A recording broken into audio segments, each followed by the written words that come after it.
that I welcome this kind of examination. We tortured some folks. The CIA is fundamental to America's national security. There's a war going on, the battlefield's in the mind, and the prize is the soul. I don't believe anything the government tells me. But I want to say one thing to the American people. I want you to listen to me. I'm going to say this again. I did not have sexual relations with that woman, Miss Lewinsky.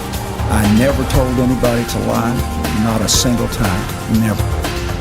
Hi, I am Irv Kopi, host of Movie Theater. Joe Brand, and I agree. Wait a minute, I want a woman. All right, Cincinnati, it is time for this town to get down. This is the Midnight Rider News Show with S.T. Patrick. This is Gary Bannon, author of The Innocence of Oswald. You're listening to my friend S.T. Patrick on the Midnight Rider News Podcast. Hello, America and the world. Welcome to the Midnight Rider News Show. I'm S.T. Patrick, your friendly neighborhood host, traipsing and traversing through the trials and travails that have so tempestuously and untruthfully been blasted into your eyes, ears, and minds by the state-sponsored talking heads, the court historians, and the textbook conglomerates that control information today. Well, tonight we have episode 166, Adam Gorightly on Saucers, Spooks, and Kooks. Our guest is author Adam Gorightly. We are excited to have him back on the show. First, however, as always, let us clean this castle, shall we? Now, there's a lot of cleaning to do tonight. Some good, some bad, some in the middle. First of all, STP Radio, for all of those who have been listening, thank you so much. I think we're going to go on hiatus for a few months. We're having some issues with the software company, actually. The company who provides the software. I guess they're not really a software company. But we're having a couple issues with the software, and they're pretty major things that they have yet to fix or have refused to fix. I think they're a small company, and but these are pretty substantial things that cause the workflow with the radio station to be much longer than it should be. And they are errors. It's not just a matter of sort of changing the process. So, well, we're going to look around at some other hosting companies and probably be back up, I'm guessing, at the start of the year with a few changes in place. I personally would like to be on there more, which I had no idea how long it was going to take to do that radio station with the software that they provided. So that is a change. As far as the Midnight Rider News Show is concerned, I want to thank everyone who's emailed and said, hey, where's the show? I mean, I hope my answers have been somewhat satisfactory for you, at least. And I've tried to explain myself to everyone, but what I basically explained to everyone via email is what I'm going to explain now. So I started the Midnight Rider News Show in January of 2017, I think it was, because it was right after my first JFK conference. And the idea was to try to keep it free the entire time. Well, I was at the time working a full-time job, just a regular job, and could sort of afford to do that. I was in a, let's just say it was another time in another place. And some things happened, some personal things. My mom passed away, and we had some issues with the house, and just a mess. It was just a mess. And so life changed, and I, full-time got into the writing and publishing thing, which I make much less than I did back then, and it takes more time. But it's freedom, it's independence. I'm my own boss. I set my own hours. I never have to eat in a break room again. I never have to ask if I can go to a doctor's appointment. I never have to make sure I tell someone I'm going somewhere for 5 minutes. I don't have to punch in and punch out and get points taken off if I'm 3 minutes late. I mean, all of the ridiculousness that is now working for someone are things that I left. things that I left for peace of mind. I've always said it's not really about making a lot of money per se. It's just, I just want to find a place of peace in life. And I'm sure many of you can understand that. And so what ended up happening was I went into writing and publishing, and so he started the magazine and did all of that. And the magazine does okay, but I could absolutely use some more readers to get that sort of off the ground even more. But I enjoy doing it, and I'm happy doing it. And thank you so much to all of you who continue to purchase copies. We're on issue 11 now, I think, and or 10, I can't remember. And so it's going to be a great issue. I'm excited about who we have lined up. It's going to be exciting. But the problem is that because that has taken so much time, the radio station took a lot of time, and frankly, life has now taken a lot of time. I just did not have the 5 or 6 hours that it takes to put out free content. And when you count the interview, when you count the editing process, when you count, I used to do much longer montages. When you counted all of this, one episode of this show probably takes 5 to 8 hours during the week. And it's not 5 to 8 hours that I necessarily had to spend on this rather than the magazine, or rather than the writing, or rather than, life.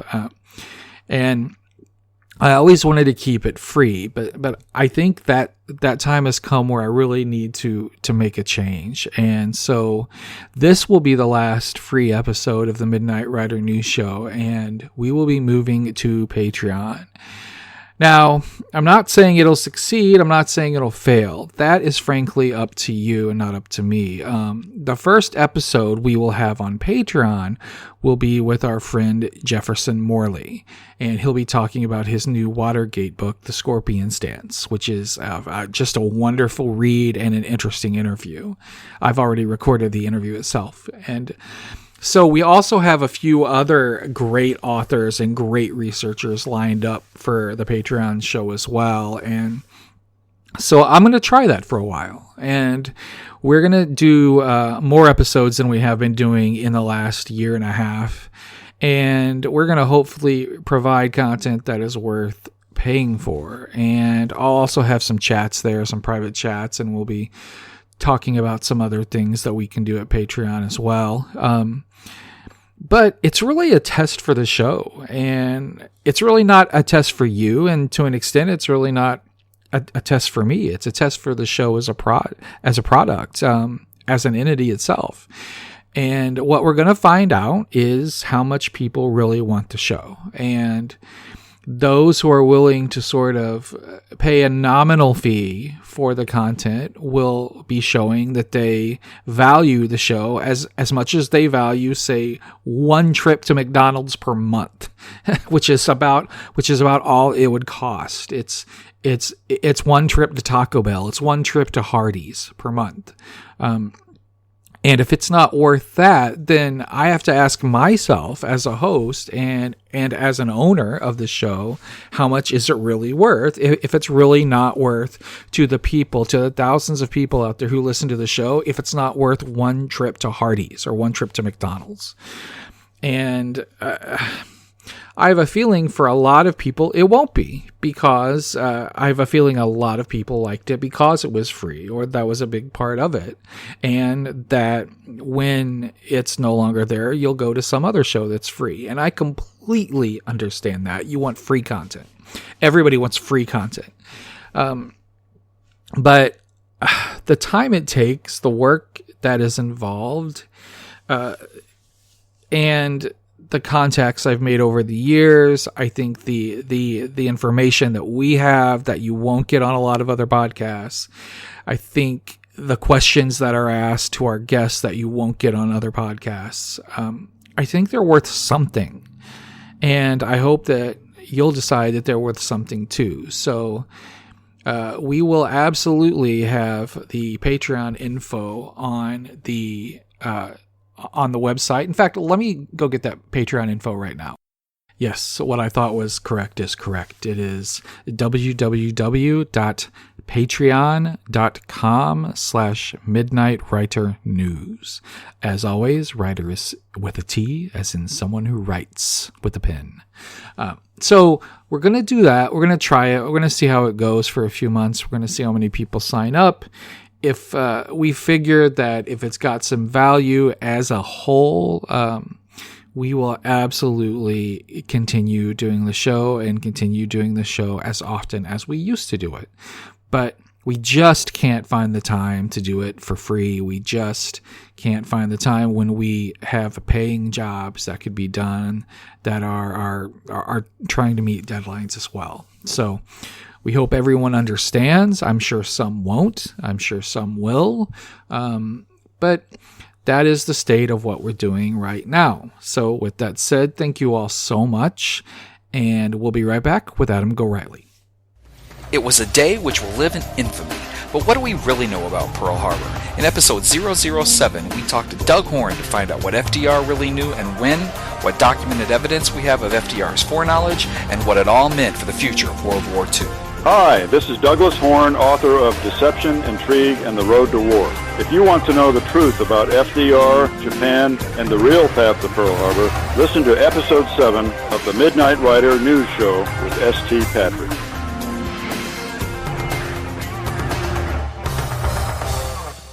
We are here tonight with Adam Gorightly. We'll get to that in just 1 second. I forgot to say before the break, that we are going to leave this feed open. So if you have a podcatcher of some kind, if you're listening on something like iTunes or the Apple Podcast app or Stitcher Radio, you can still listen to this. Now, what I found out a long time ago was that Apple iTunes, for example, the iPod, iPad, iPhone podcast app, they only really catalog about 100 shows at a time. So when you add one new show, one old show sort of falls off the archive. So what we're going to start doing on this feed is we're going to start sort of re-uploading all the old shows starting with episode 1 so everything cycles through. And we'll add a new one about every week or two so that you can start to cycle everything back through, probably actually about every 2 weeks. And so the ones that have fallen off will be back on the feed, and it'll just sort of be a cycle. So you don't have to unsubscribe to this feed. You can still leave this feed open. The new episodes, however, will be at Patreon. So tonight we have author Adam Gorightly. Adam, how are you this evening? Great. Thanks for having me on, ST. It's great to have you back on. You're one of my favorite guests, always have been. You just released Saucers, Spooks, and Kooks, UFO Disinformation in the Age of Aquarius. Just give us a little bit first, if you will, a little bit about the book, what it's about, and most importantly, why you decided to write it. Oh, boy. What is the book about? It's basically kind of an overview of ufology, particularly focused on the late 70s, 80s, and 90s, and then a little bit of bringing the story up to date and the various intersections with such things as the intelligence agencies, possible disinformation programs, as well as some of the colorful characters who, maybe unwittingly put forth misinformation or knowingly seeded disinformation into the field of ufology during that period. And what I was looking at initially was the Dulce base story, which has been floating around for a long time and really gathered steam in the late 80s. And as I delved deeper into the Dulce base story, trying to separate fact from fiction, I saw how it connected to all of these other stories that kind of emerged in the 1980s. The MJ-12 papers, for instance, Area 51, and kind of tied all of these together and kind of pointed to them as a kind of an orchestrated campaign of sorts to create this narrative about a secret pact between the U.S. government and aliens, et cetera, et cetera. And many of these themes kind of became tropes over the years that you later ended up seeing in, for instance, the X-Files. You see a lot of the tropes that came out of that period with missing time and underground bases with alien-human hybrids burbling in vats. So perhaps in a nutshell, that's kind of what the book is about. There's quite a bit of 1990s information in your book. I've always thought that was the sort of high point of UFO discussion. You have the rise of Art Bell and Coast to Coast AM, and then you have films, extremely successful films like Independence Day and films like Men in Black. And UFOs and aliens were just sort of hot. You have television shows like, as you said, X-Files and The Dark Skies and all of those. It seems like that was the sort of high point for UFO talk, but there's really a lot in your book about the 1980s. Was that a sort of high point of UFO talk for you and ufology? High point, low point, I'm not sure. Right. A lot of what came out of the 80s fed into what, once again, the X-Files and Art Bell were doing in the 90s when, it took on more of a, these stories of ETs and visiting the Earth and abducting victims really seemed to take off in the 90s because of those factors in media, but the stage had been set definitely the decade before, and part of it was the emergence of the internet, and really in the late 80s with a lot of the use groups and bulletin boards that were starting to happen at that period where a lot of this information was shared. And as we rolled into the 90s and the internet became more of a thing, and we had, once again, entering into pop culture with Art Bell and X-Files, it became more prevalent in the mainstream or in pop culture for sure. Right. And Adam, I've always seen ufology as a field that's sort of timeless, and I think that's one of the reasons why it interests me, actually. In cases like the Kennedy assassination or the Watergate or, say, Iran-Contra, those were distinct moments in time. So as we move further away from those events, they become less relevant as current discussion topics or fields of research. Now, that said, do I think that they're less relevant, meaning less important? No, I definitely don't. But the self-appointed hierarchies of researchers in those communities haven't always done the best job in maintaining any sort of interest among younger people. And I think that's evidenced by the fact that they, and the JFK field is the best example of this, or you could say the worst example of this.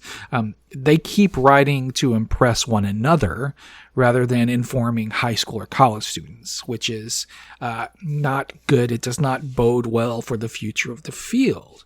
Ufology, however, always has new cases. And sure, there are the historical high water marks like Roswell or Bob Lazar, MJ-12, Travis Walton, or the Hill case. But it's really the timelessness of ufology that's really stabilized its interest to the point where participation in this field, especially amongst young people, hasn't waned. Do you see that timelessness as a major factor in that?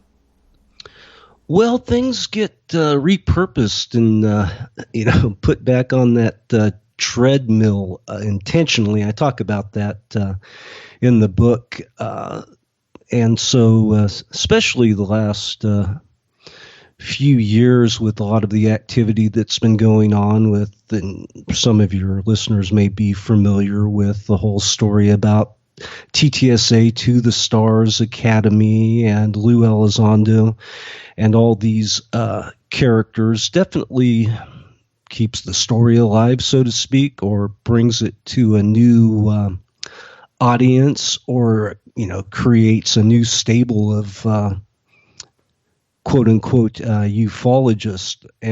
But what I found, through my research basically is that a lot of the same stories get told time and time again. They'll be introduced one decade, then a decade later they'll get dusted off, and kind of a few tweaks here and there, and be used once again to continue this narrative for whatever reason about the government is supposedly withholding information on UFOs and their often interesting occupants.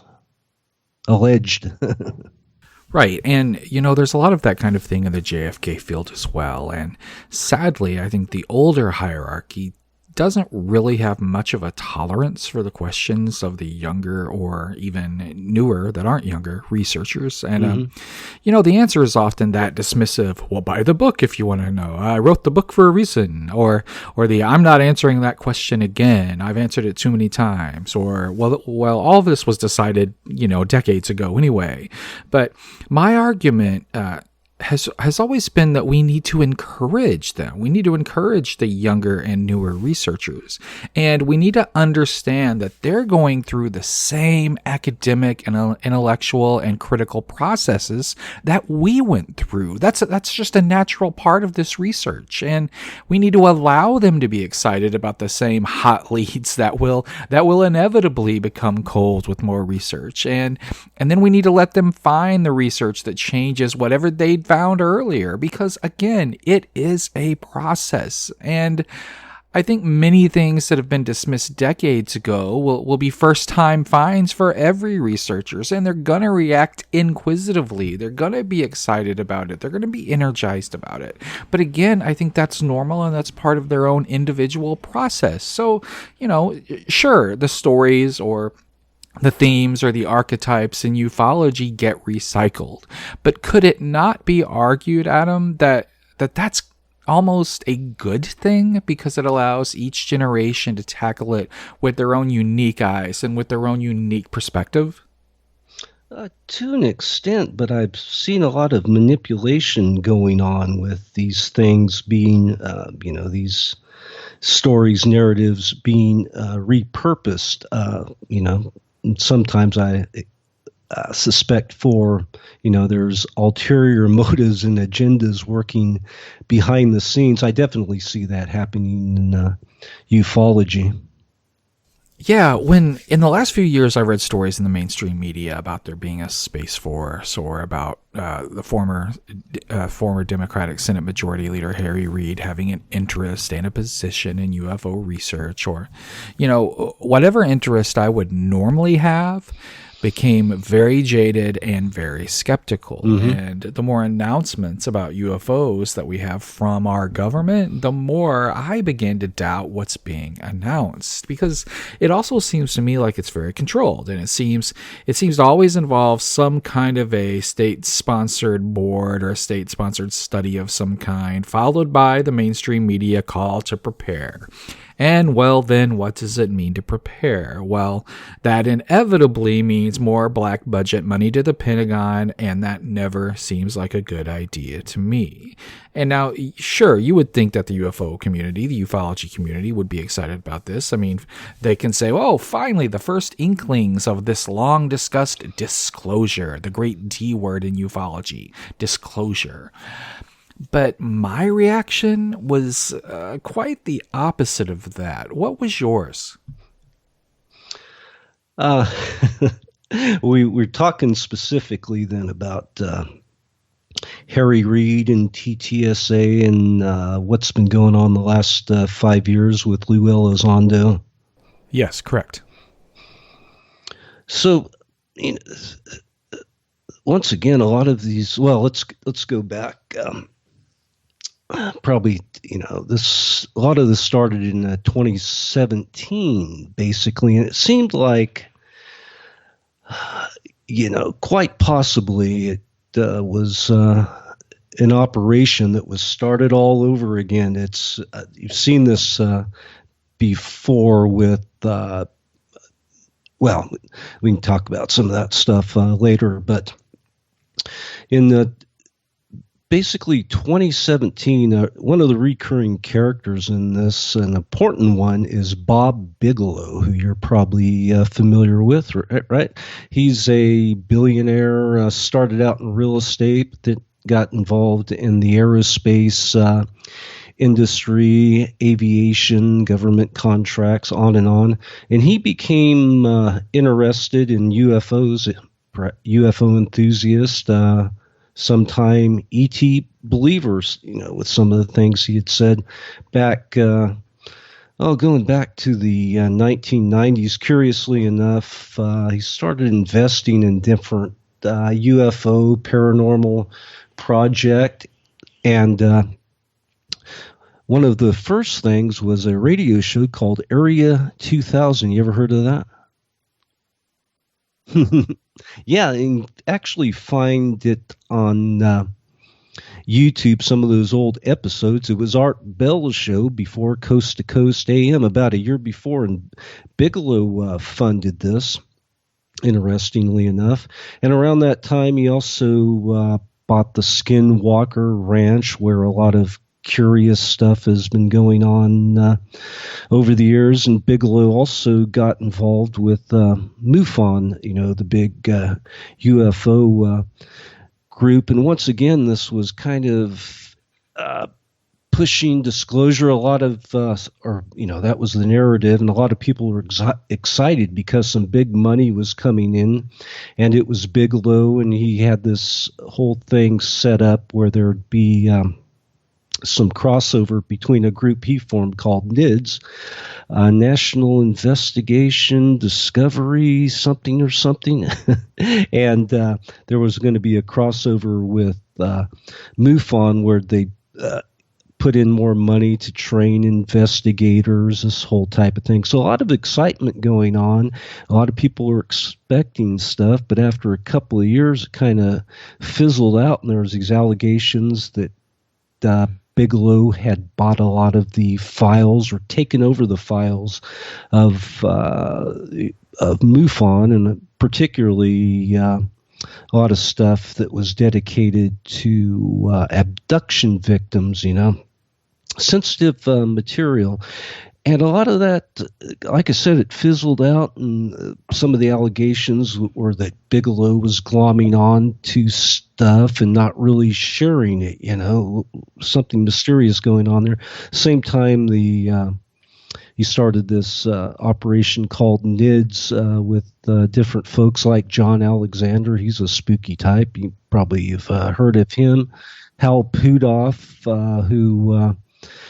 scientists who worked back in the early 70s on Project Stargate that was CIA funded, looking at remote viewing. A bunch of these characters. Kit Green was involved in NIDS. He had worked as a scientist for the CIA. So there's a whole group of these characters that later became kind of known, or in fact earlier in the 80s became known as the aviary. On the one hand, they seemed to be pushing for disclosure.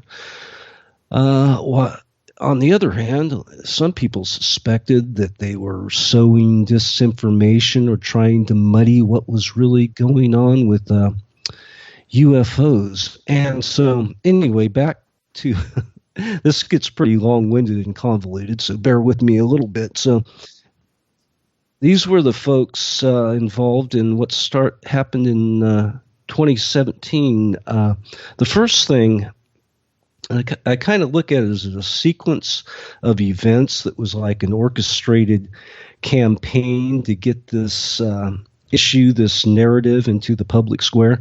And the first thing that happened sometime around early 2017 is Bob Bigelow ends up on 60 Minutes. And basically says he believes in ETs. Suggested there was proof behind this, or he and his group were looking into it. His group being affiliated with his aerospace company. So that was kind of a weird thing that came out of nowhere. Bigelow's popped up every now and then over the last few decades. The next thing that happened was a journalist, UFO journalist named Leslie Kean was putting out a couple of stories. I think they were in Huffington Post about this group that was starting that the rock singer Tom DeLonge was involved with, that were going to look at the UFO story and become a multimedia company. So that was kind of out there. And then the next thing that happened, the really key thing that put this into the national spotlight, was once again Leslie Kean was able to interest the New York Times in this blockbuster story that claimed there was a secret UFO program, and it was overseen by this fellow named Lou Elizondo, who had worked in the Pentagon. And according to the article, Kean and some other folks at the New York Times had reviewed email that confirmed this fact, that there was this secret program for a number of years. Lou Elizondo had overseen it, and it had come from a project funded by Congress initially, and that, Harry Reid. One other little tidbit in the story was Bob Bigelow's name was dropped. He was somehow involved in this. It wasn't exactly clear. And that one of the things they were looking at was so-called metamaterials. It was kind of suggested or hinted that it was material possibly from spacecrafts, possibly alien, and that Bigelow's company had specially outfitted some of their buildings in Las Vegas to analyze this stuff, So all of that was dropped in the story, and it became a pretty big deal during that period and planted the seeds of what's been going on here the last 5 years. Another key character in this story is, I forget his first name. His last name is Chris. Chris Mellon is his name, who's connected to the Mellon family, who's been involved in all kinds of things over the years, from really big finance to one of the Mellons was involved in LSD research, distribution, pretty on.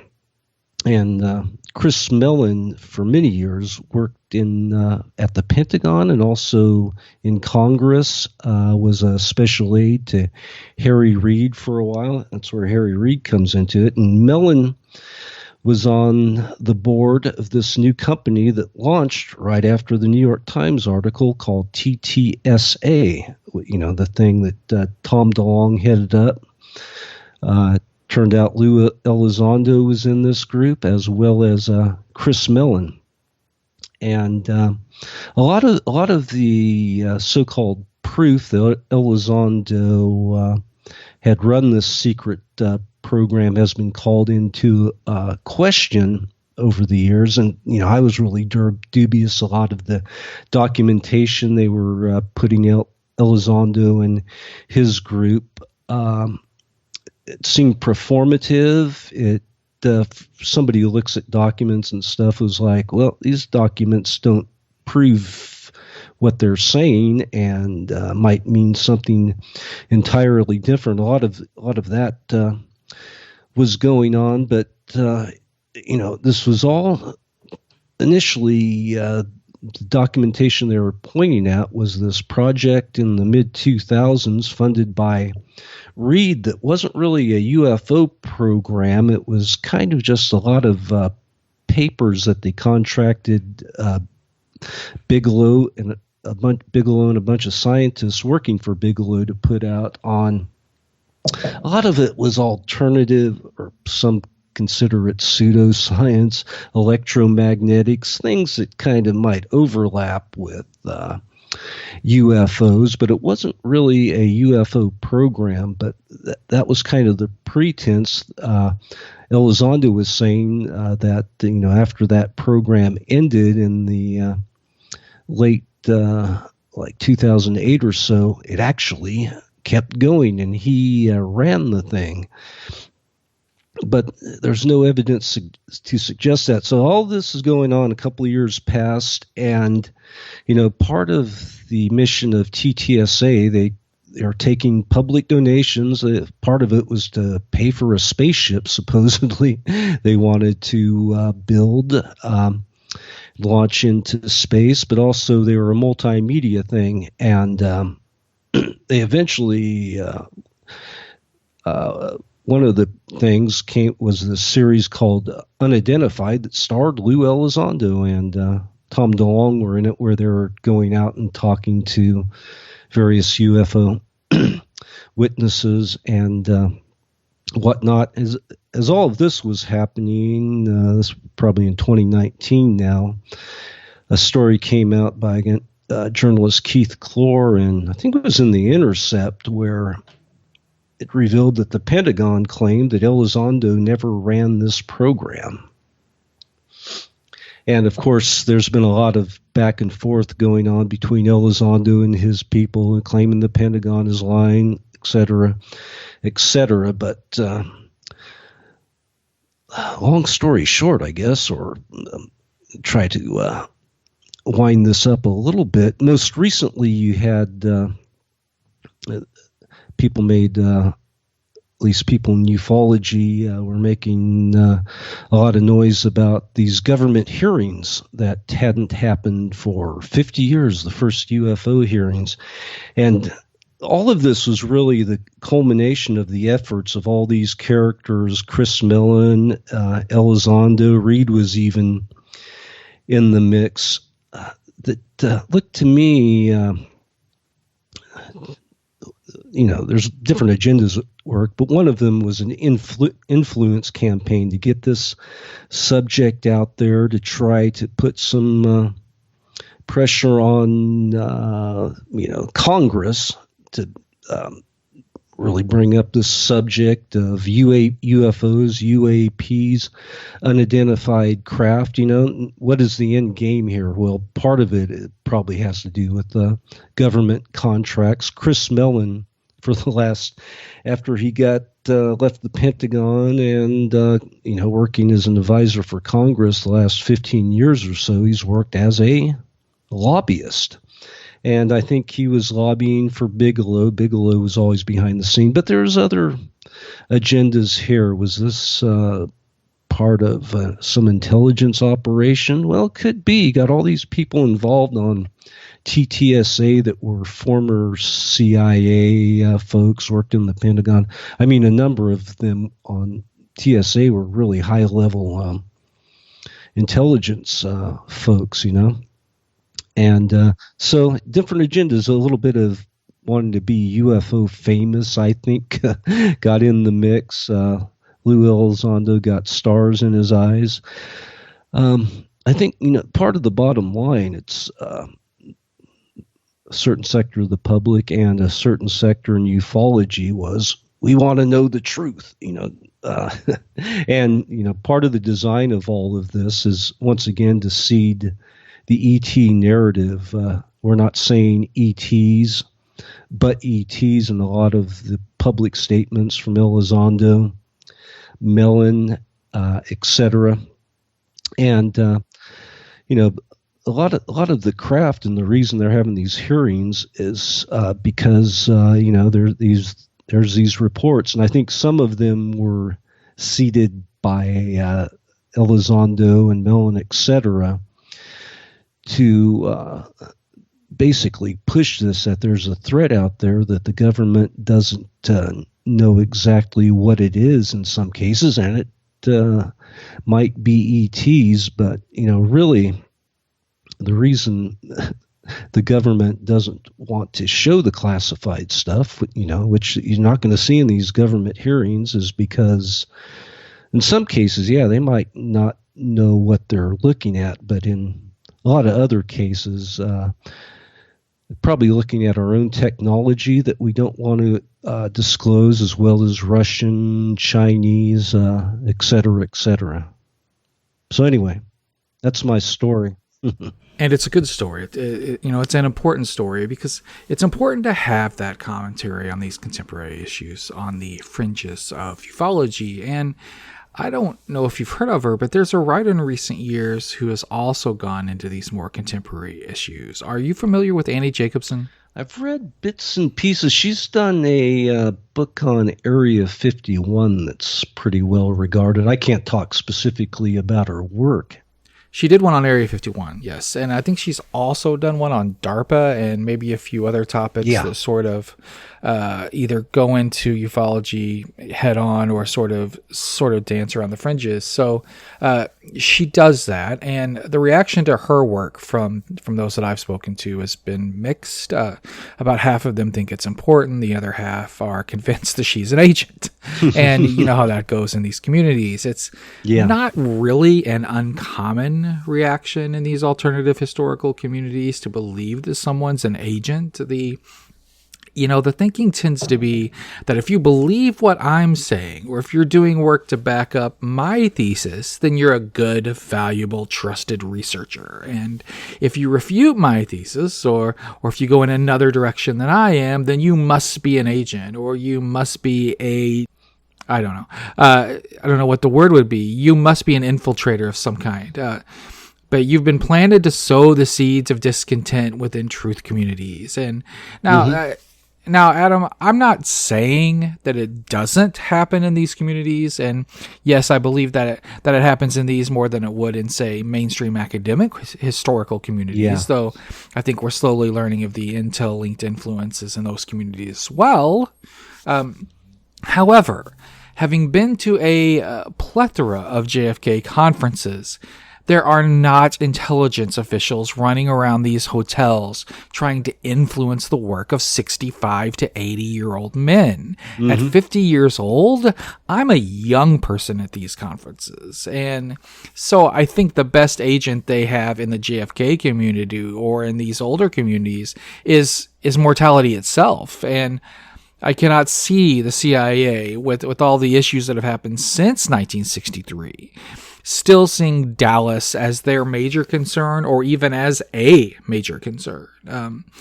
Unless, of course, that's where retired part-time agents go to earn a few extra bucks when they can really do nothing else at that point because of age.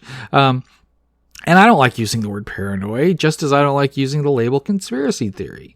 But it's fair, I believe, to ask if these communities are paranoid, or maybe we want to place imaginary agents within them to give our communities a little bit of gravity, to make what we're doing seem even more important, dangerous, and alternative. Because if they are there, if they are watching us, then we must be on the right track. And so it does add that to it. Is this a valid concern in 2022, or is it maybe valid but way overblown? Well, as I document in the book, it's not necessarily overblown. There was nowadays it's a little different in ufology. The conference scene back in the once again we're talking late 70s, 80s. During that period, you had a couple things going on. A lot of the people involved, kind of the leaders of a lot of the UFO groups, or some of the more prominent folks, were also scientists, civilian government contractors working on different projects like the Stealth project. I mean, in a lot of cases, a lot of these contractors too, they worked at some facility on one part of the project, so they might have not had the full picture, but there's a whole number of them. John Slusher was big in MUFON. I think he was the head MUFON director. He worked on the space shuttle program, and several others were part of ufology during that period. And what kind of came to light over time is that there were Russian spies and Chinese spies that were basically infiltrating ufology ufology to find out, exactly what kind of information they could get from these folks, as far as secret programs. And at the same time, you had counterintelligence program going on. I talk about that in the book, like the famous character Richard Doty and guys like him that were monitoring the activities of these Russians and Chinese and who all else that were interacting with people in ufology. So it was spy versus spy type of stuff, and not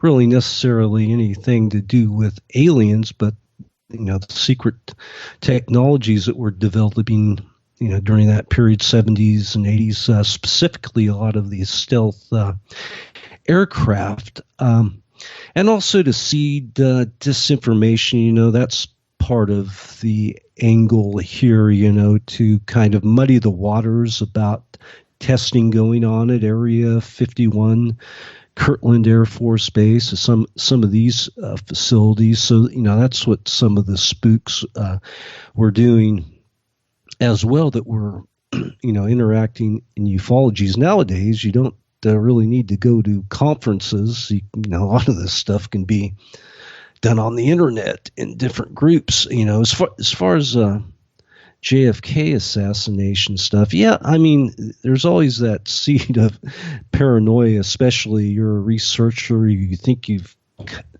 come across the answer to the JFK assassination, so you start getting a little worried, especially you might have some interactions with somebody that seemed odd, and the deeper you get down that rabbit hole, you think everybody might be spying on you. You've seen that happen to folks in these different fields over the years, right? So, and in many of these communities, the JFK community chief among them, you don't have to worry about agents as much, because believe me, the hierarchy within the community will take you out at the knees before any agent has their chance to feast.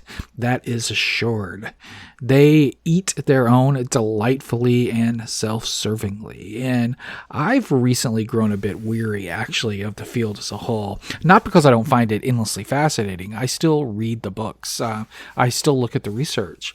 But because many of the leading personalities in this field are very discouraging, and they've tried mightily to destroy good people, good researchers who I know personally, who don't have the means or the outlet to really mount a fight that would be effective against the hierarchy in the community. And it's just overall it's a really sad situation, but it continues. But let's go back to the 80s. I'm proudly a child of the 80s. I grew from ages 8 to 18 in that decade, and I want to take you back to the Dulce, New Mexico case. Now, Area 51 is a household phrase these days, thanks to the Bob Lazar story going into Art Bell, and then Art Bell going into the mainstream, and then the UFO craze sort of being hot in the 90s. The MJ12 papers, not as popular, though I think our audience knows what they are. But the Dulce, New Mexico case, if you would, please take us through a history of what happened there and then the aftermath that followed. Well, it really starts with Paul Benowitz, who was basically owned a business called Thunder. I'm forgetting the name. Thunder Dynamics. He was a physicist, and he worked on government contracts. And this was back in, say, 1979 or so in Albuquerque, New Mexico. And he lived right adjacent to, and his business was adjacent to, actually right at the gate of Kirtland Air Force Base. And his company, they created sensors and altimeters and stuff like that, for airplanes in the aviation field. So that was kind of his deal, but he also had an interest in UFOs and also cattle mutilations during that period, which were starting to really spike in New Mexico. So anyway, try to make this somewhat short. All these things are get pretty convoluted when you lay out the story, but he started noticing some strange lights over Kirtland Air Force Base, and specifically an area that was near his home called the Monsanto's weapons storage area, which is basically was an underground facility. I mean, it still is, but they don't store all the nuclear weapons there. But at that time, in the late 70s, it was the largest cache of nuclear weapons and components within the U.S. that was stored in this underground facility, basically carved out of Monsanto Mountain. In fact, I was just recently visiting that area, so the imagery is pretty vivid in my mind. And he started seeing UFOs there, whatever, strange lights, started taking photographs and filming them. And during the same period, there was some weird stuff going on as well.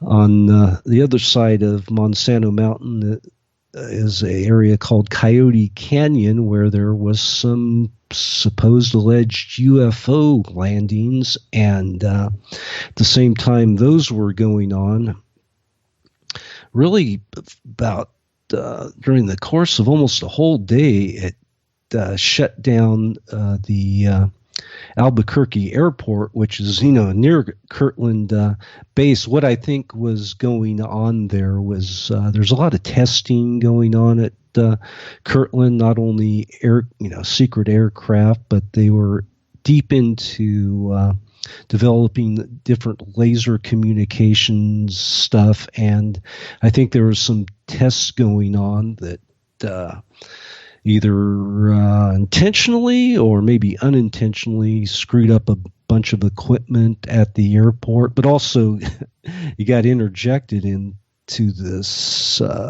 story, certain reports of ETs or UFOs. So anyway, that was kind of a big story at the time, but at the same time, Benowitz was photographing, filming this stuff, and he became alarmed because he knew what, the Monsanto's weapon area was, and that this could be deemed a national security threat. So he went to the officials there at Kirtland, informed them what was going on with this testing, and they, at first their meeting seemed positive, but they didn't appear to be doing anything about it. He started firing off letters to different state senators, U.S. senators, and even Ronald Reagan about what he felt was going on there with this national security threat, perhaps UFOs. And over time, he began to believe these were ETs. Part of this, his belief in ETs, seems to have come from disinformation fed to him from the Air Force Office of Special Investigations based there at Kirtland Air Force, and in particular Richard Doty, who's become kind of an infamous character. The concern, according, that later came out over the years, the concern the Air Force had was that about Benowitz is that he was capturing all these images, but he was also set up an array of different communication equipment and was picking up all these basically coded messages that were part of this laser program they had going on, and it was basically a spy program to send messages, and Benowitz was recording this stuff, trying to figure out what was going on, and they were concerned that he would crack the code and maybe share this with, foreign spies or something. So the disinformation got entered into the equation to make him think these communications signals he was picking up were coming from the ETs. And one of the oddest parts of this story, and this comes from the UFO researcher Bill Moore, who's also entwined in all of this.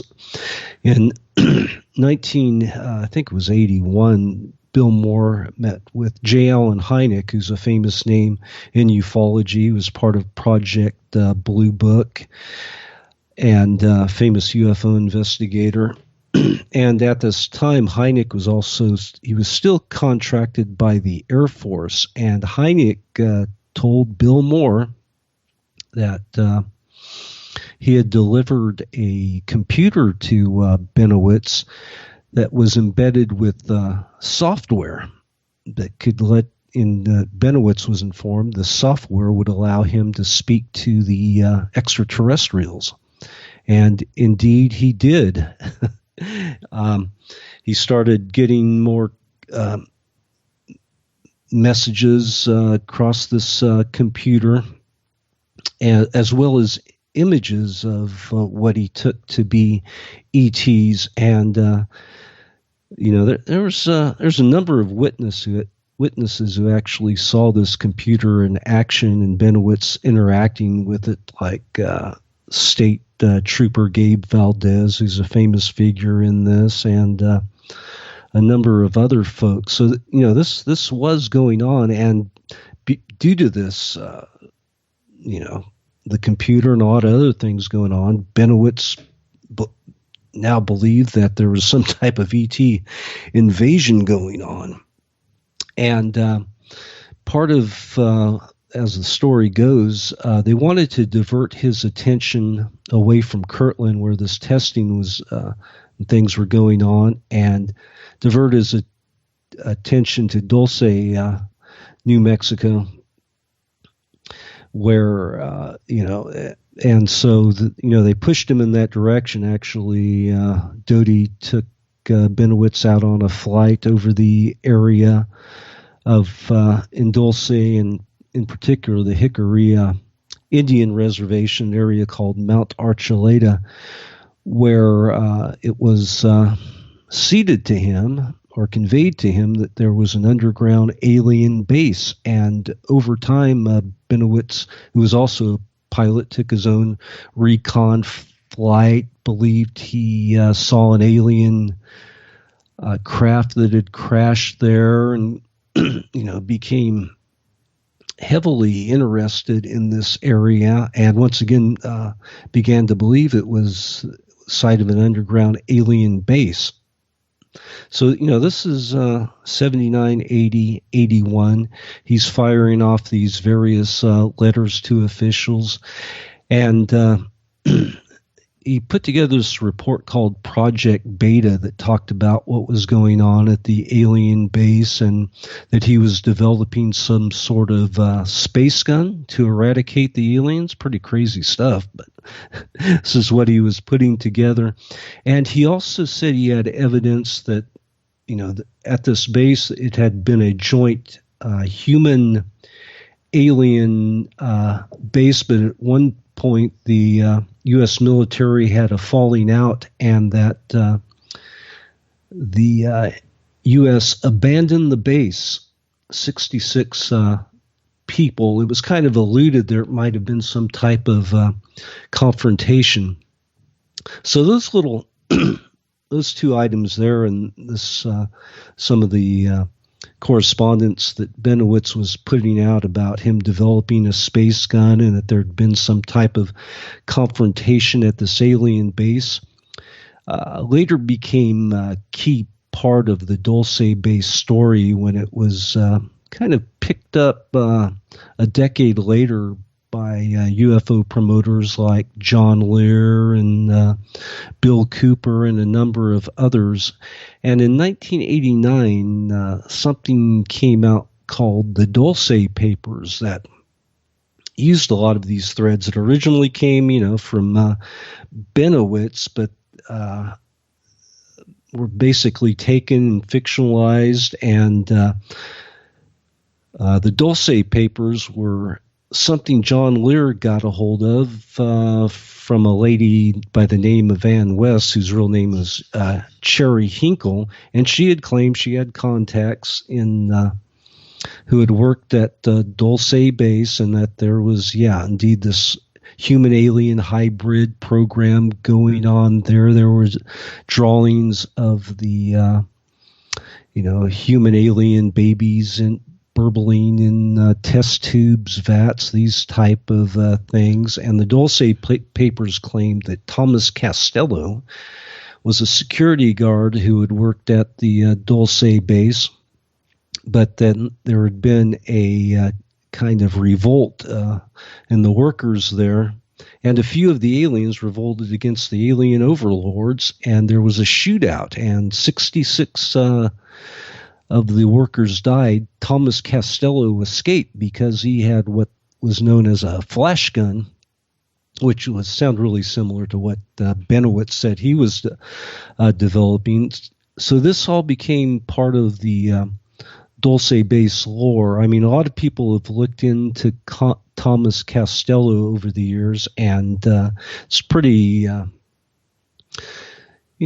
pretty much agreed upon that he never really existed. He was basically a fictional character in this story that, from my research, was really kind of created by a fellow named Tal Levesque, who was associated with John Lear and also this Cherry Hinkle woman. So this story got seeded, and Tal Levesque was developed this network of other researchers he was working with. One's a famous name is a guy who went by the name of Branton, and there was another one, Val Valerian, who put out a series of Matrix books, they were called, the aforementioned John Lear, William Hamilton. All these guys at the same time started putting out similar stories about Dulce base with a few things added here and there, but it was really from Tal Levesque, as I discovered, that they were getting the initial Dulce story, and then they were coming out with their own versions that seemed to confirm what Tal Levesque and John Lear and these other characters were saying. So this story, kind of caught hold over time, and as I said before, a lot of the things that came out of Benowitz and later the Dulce stories formed a lot of these tropes now about that were so much a part of ufology, from missing times to implants to what's going on at secret underground alien bases. Well, John Lear just passed away this year, and I was fortunate enough to have him on the show twice. And I listened to those. Yeah. Oh, great! I think I quoted a passage in the book. Ah, great! Yes, yes, they're two of my favorite episodes, and the first appearance was notable for me because he told a longer, more detailed version of the Bob Lazar story than he'd ever told on Art Bell's program. Now, of course, that could have been because we aren't really constrained by segments or advertisements. There are no markers to hit in the show, so he had more time to think as he spoke. So that could be the reason why he told a longer, more detailed story. But my take on John was that he was maybe the most open person I'd ever known to the idea of conspiracy. And because of that, maybe he was tied to too many stories too quickly. Maybe he believed things too hastily. And because of that, I think many people wrote him off, and wrote him off too quickly, in my view. I never got the feeling that John was intentionally out to deceive people, or that he was intentionally trying to spread lies of some kind. And as I said, I just think he was way too quick to believe people, stories, and documents, or what have you, as being authentic. What was your big picture take on the late John Lear? Well, his involvement in the Dulce story was it changed over time. First he said his source was a man, then it became a woman, and so it kind of evolved over time. But and he also had interactions with Paul Benowitz, prior to his involvement in the Dulce-based stories. So. One of the things I think is that Lear glommed on to Benowitz basically to suck in whatever information he had to help develop this overarching theory that part of it's about the Dulce base story, but what Lear presented in like 1989 or so, called the Lear Statement, that put forth that he had information that there was this alien invasion, the secret treaty between humans and aliens, and that part of the dirty deal was that the U.S. government was exchanging humans to be experimented on in exchange for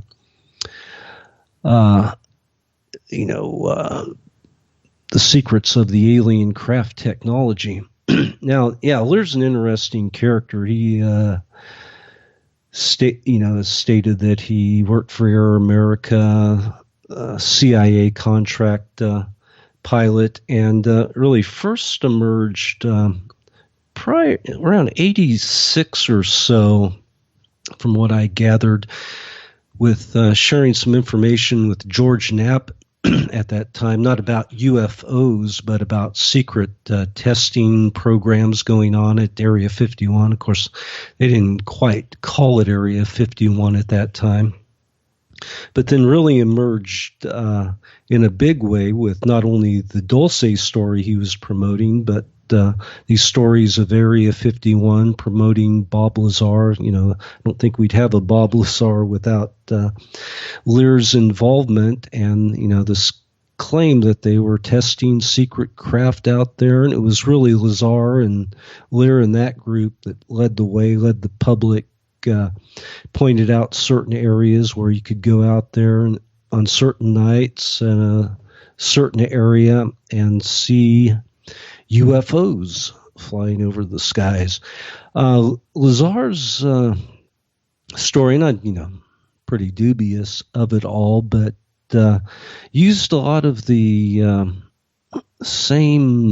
We talk about these reoccurring stories in it. One of the things Lazar claimed that there had been an underground base at Area 51, and there'd been a battle between the humans and the aliens there, saying, see how some of these narratives get dragged out and used again to basically seed a lot of these stories. Lazar or Lear also there's a claim that he had knowledge of Roswell aliens, and it actually talked about underground facility at Kirtland Base where they stored them. So, all of these stories he wove kind of tied into what appeared to be intentional disinformation, government disinformation. One of the original seeds was the MJ-12 papers, which Lear wasn't involved with, but a lot of the narrative these folks were presenting kind of came from those documents that a lot of people suspect originally came from Richard Doty, and it's the Eisenhower briefing documents. They talked about this secret treaty between human and aliens, and that there was an alien in captivity. It's pretty widely regarded those were a hoax at this point, and perhaps kind of a lot of things seem to point to Richard Doty's involvement, but there seemed to be a coordinated effort. Starting with the MJ-12 papers, the Roswell story had life breathed anew into it, by Bill Moore, who was involved with Richard Doty in the early 80s, and this was confirmed by the MJ-12 papers that seem suspect. And in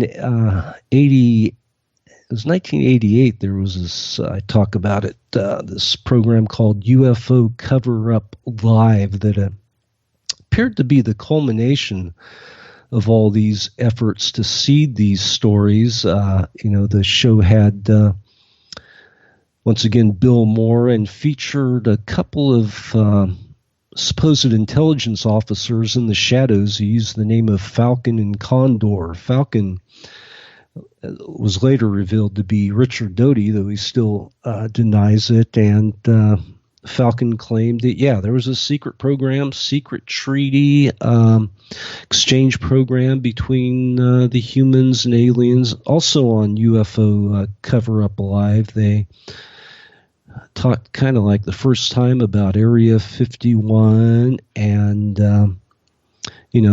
some of the other stories that formed this overarching narrative, for whatever reasons. And in recent times, if you can believe Bill Moore, this is something he told my friend Greg Bishop, that no, Doty wasn't really Falcon, even though he appeared as the Falcon on that show. The real Falcon was a guy named Harry Rosinski, who was a former OSS officer during World War II and became the head of the Russian desk for the CIA, and had actually been brought back out of retirement to run this operation that included all these factors, the MJ-12 papers, perhaps, the involvement of Richard Doty with Bill Moore, et cetera, et cetera. And this was kind of the final leg of this operation, was this program UFO Cover-Up Live. And according to Bill Moore, Harry Rosinski was actually in the audience the night that aired.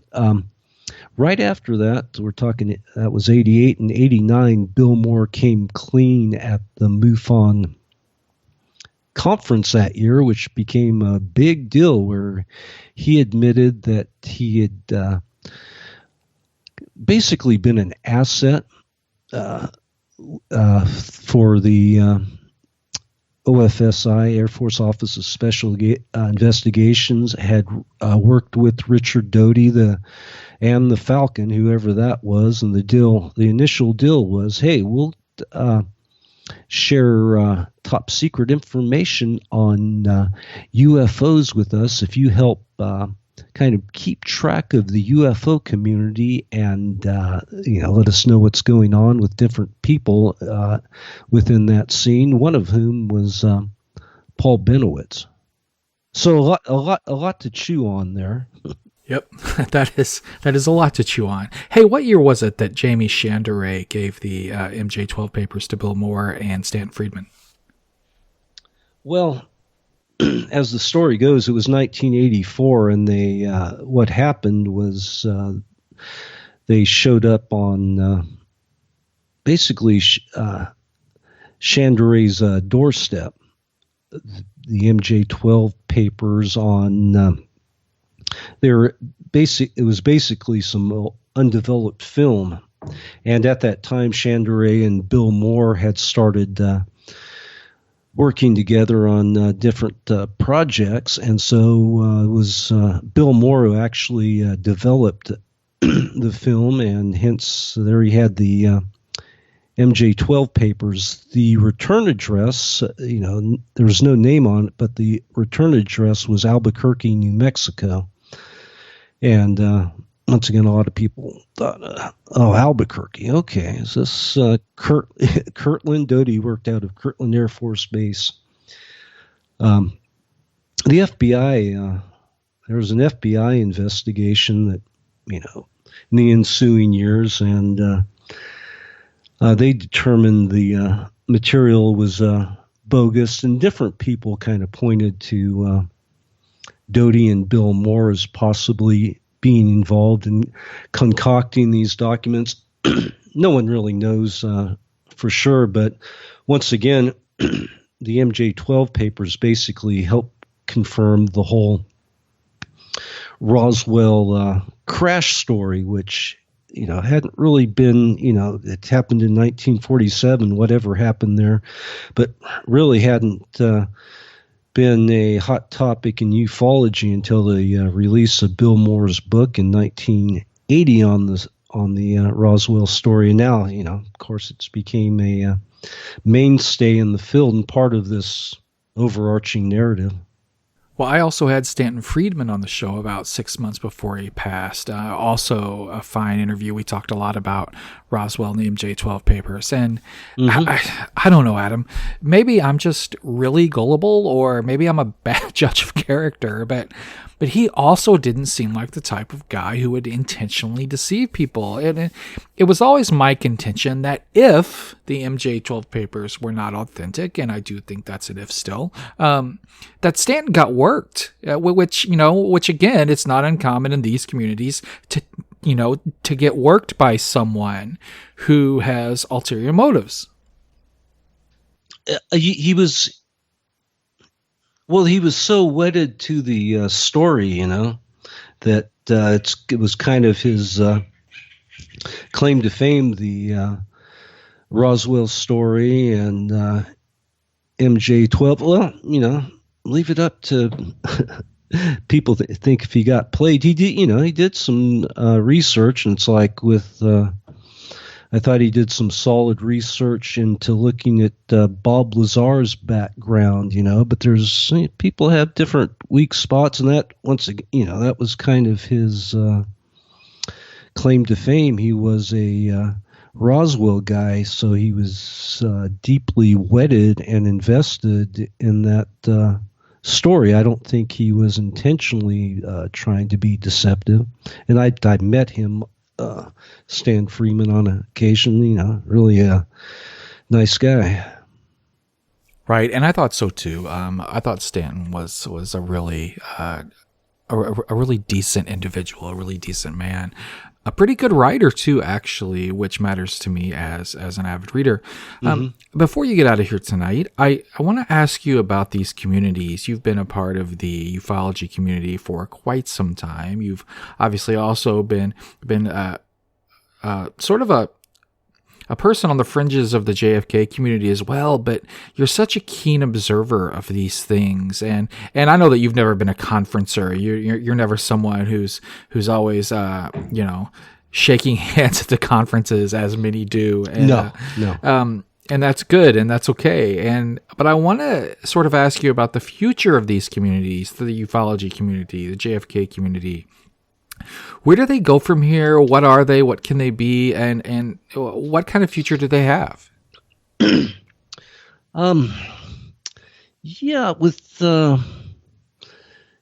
ufology, it's kind of similar in some respects to what you're telling me about the JFK community, is that you have this old guard, these older fellas and gals that are basically the stars of a lot of these conferences. You don't have a lot of new blood, There's some new faces to show up now and then, but there's kind of a consensus among a group of people, and I can name them, but I won't bother to. But those are the faces you always see at the conferences, and so it's kind of dying. You don't have big crowds, even though the ones they've had out at Joshua Tree the last few years supposedly brought in some pretty big crowds. So you have that going on.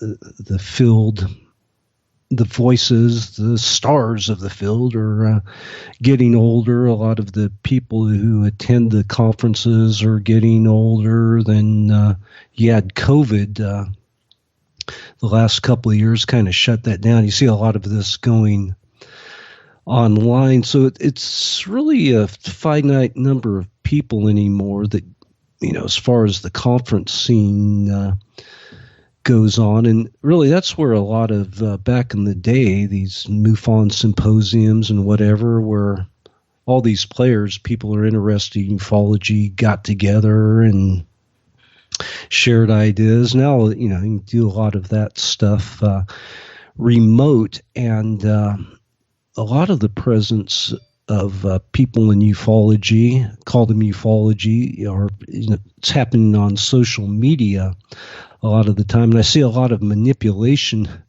because of that going on on Facebook, Twitter. You see certain amount, especially connected with the whole TTSA thing. There seemed to be a lot of astroturfing going on there. That's something I didn't mention when I was talking about Elizondo, TTSA, etc. Was that there was appeared to be a lot of once again astroturfing going on with sock puppets, and also using different journalists to as tools to place these stories to keep the narrative going. So I guess I'm talking a couple things here. The conference scene is getting old and perhaps dwindling out. Maybe it'll morph into something else. But then as things move to social media, there's a lot more ability there to manipulate folks. As far as the JFK scene, I haven't really been too involved in that in recent times, so I can't really speak to it. Like a lot of things that kind of move to social media can get pretty messy at times, and you have people intentionally trying to cause divisiveness or troll other folks, so the conversation at times gets lost in this kind of craziness that goes on in the social media world. Well, part of the draw for me to conferences right now isn't so much what I'm going to hear, because I hear many of the same speeches over and over from the same people. They're just maybe the fourth or fifth time I've heard the same presentation. But it's the camaraderie. It's the seeing old friends. It's the actually what happens before and after the conference on a conference day. That's, I think, the most enjoyable part. That's what I enjoyed when I went to conferences. I can't say I've been to JFK conferences. I've been to in quote conspiracy conferences where you had some of the people talking on assassinations, JFK assassinations or whatnot. So I was, exposed to it a bit there, and of course UFO conferences, and it's the behind the scenes stuff, getting to know some of the folks in these different fields. It's the fun part, having a couple of adult beverages and We're talking with Adam Gorightly, Saucers, Spooks, and Kooks, UFO Disinformation in the Age of Aquarius. Hey Adam, what's the best way that people can either buy the book or find information about you online? Easiest way to get the book is through Amazon, of course, where everything seems to be these days, or through the publisher Daily Grail Press. And the title, once again, is Saucers, Spooks, and Kooks, UFO Disinformation in the Age of Aquarius. As far as internet presence, I have a few websites. One of them is called Untamed Dimensions, which is a blog, but I also have another blog I started in recent years because I had not one but two UFO books I written over the past few years. The other one was A is for Adamski, The Golden Age of the UFO Contactees, which I co-wrote with Greg Bishop. Anyway, to promote these books, I started a blog called Chasing UFOs. So there's that. There's AdamGoRightly.com. I'm on Twitter. And don't forget, I have a blog website called Historia Discordia that looks into the origins of the Discordian Society. And there's a lot of, it deals with Kerry Thornley. So there's also a good amount of JFK assassination related stuff there. Adam Gorightly, great author, great writer, just a very unique mind, and it's hard for me to believe that it's been so long since we've had you on. The first episode was so good. Okay, that's on you, ST. It is on me. It is 100% on me. You are correct. But there's so many people that I say I should stay in contact with them more often, and then things happen and life happens, and oh my gosh. But yes, I do need to do a better job of that. We need to talk to you more often. You're a great guest with some fantastic information. Thank you so much for being on tonight. Great. Thank you, sir. This has been Adam Gorightly. I'm St. Patrick on the Midnight Rider News Show from the other side of the mountain on the best side of midnight. I wish you peace.